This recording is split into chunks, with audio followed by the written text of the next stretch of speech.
คนละ300-400ฮอลินปีใหม่ไปแซน้ำมูกคนละแสนคนละแสนบ่ได้ตีคนละ200,000ซะไอ้ลักกี้คนละ200,000ซะคนละแสน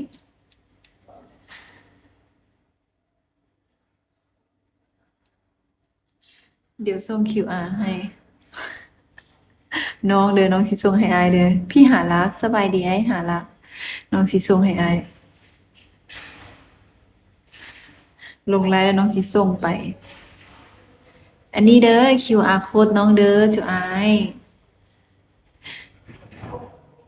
เอาเงินอะไรนะพูดใหม่สิพี่ซินพูดใหม่สิ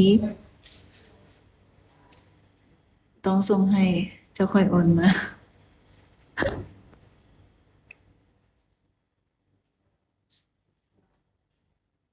อย่างวันนี้นางน้อยหน้า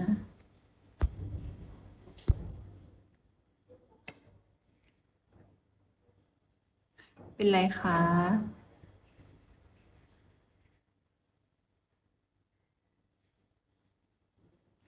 น้องที่ส่งให้ไอ้แต่ละคนจะเอาเงินไปทำอะไร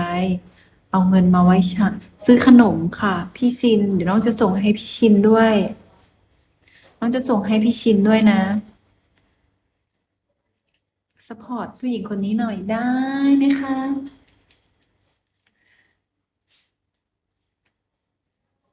สิแรกยังไป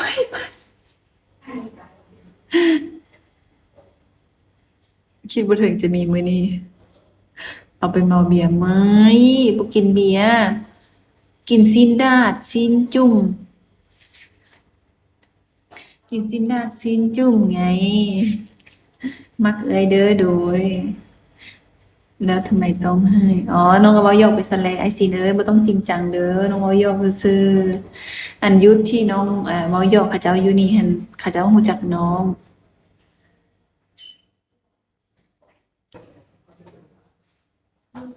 ฮะ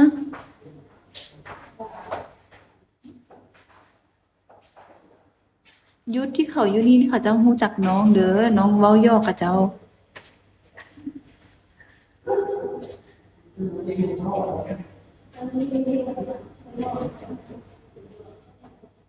เมื่อกี้ไอ้เราพิมพ์ว่าหยังกูถามสิวะกูถามสิวะ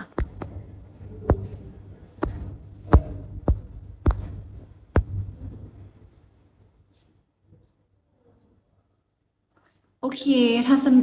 ถ้าสมมติว่าเว้าบ่ม่วนเนาะเราบ่เข้าใจกับคำว่าย่อก็คือบ่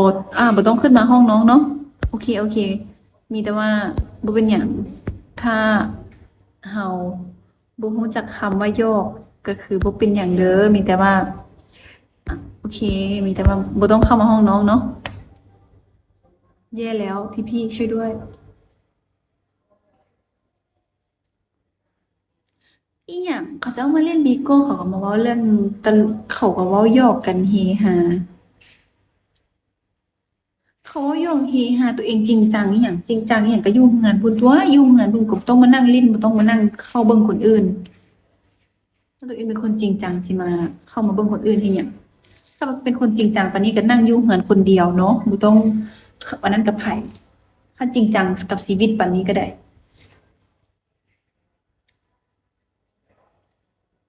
บ่แม่นน้องก็เว้าหยอกเนาะน้องก็เว้าหยอกเนาะกูถาม มึงเป็นเพื่อนกูเหรออ้าวเขารู้จักกันซะบอกไม่อยากมาขึ้นมึงขึ้นกูปานคนเส้นปานคนเส้นเนาะเขาก็เว้าหยอกอายเนาะคือแบบยุทธที่อยู่ในนี้เขาก็รู้จักกันเขาก็เว้าหยอกเว้าหยอกเว้าม่วนเว้าหัวกับบานบ่ฮู้นิสัยน้องน้องก็เว้าหยอกเขาก็เว้าหยอกเว้าหัวตัวเองก็ซีเรียสอหย่างจริงจังอหย่างเอาแท้ว่าก็ซีเรียสปานนั้นก็สิมาลิ้นเฮ็ดหยังก็ไปนั่งอยู่เฮือนเพิ่นตัวสิมาเข้าลิ้นเฮ็ดหยังอ้อมาขึ้นมึงขึ้นกูอีหยังบ่เข้าใจที่ขึ้นมึงขึ้นกูอหยังปานว่ารู้จักกัน เนี่ยโทรศัพท์น้องเสื่อมน้องบ่ได้เสื่อมเน็ตซื่อๆว่าซั่นน้องก็สิเตะลงแหละ